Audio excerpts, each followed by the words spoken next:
আসসালামু আলাইকুম। আমি এখন আছি আমাদের আমেরিকান কবরস্থান। এখানে একটা কবর খোদা হচ্ছে। মোহনপুর নিবাসী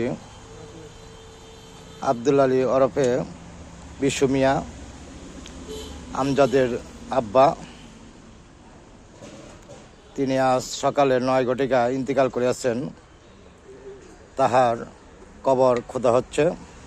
এখানে তত্ত্বাবধানে আছেন আমাদের হিরু এবং আরও এলাকার ছোট ভাই বেড়াদার, আমার নাতি এবং বাতি যারা এখানে উপস্থিত আছে। আমাদের এই কবরস্থানটা অনেক ঐতিহ্য একটাই, আর এইখানে কবরের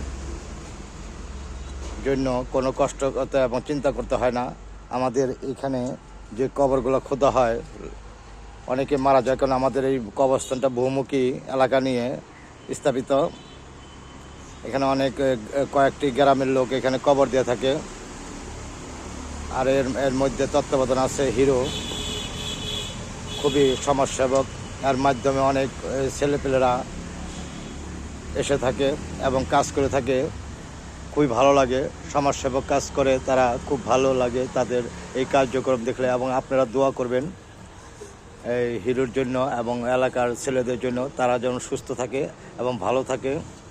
কারণ তারা ভালো থাকলে আমাদের সমাজের কাজের উন্নয়ন হবে এবং গতি বৃদ্ধি পাবে। সেই জন্য আমি সবার কাছে দোয়া চাবো।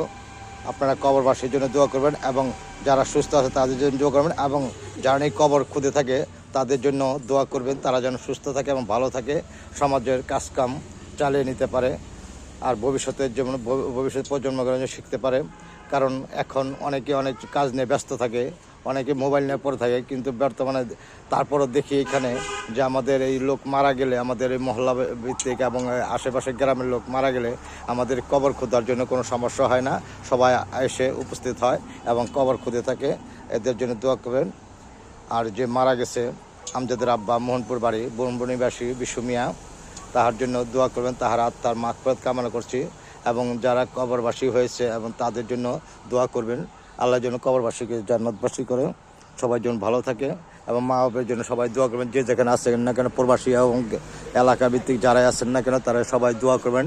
এই কবরবাসী যারা হয়েছেন তাদের জন্য দোয়া করবেন, আল্লাহ যেন জান্নাতবাসী করে।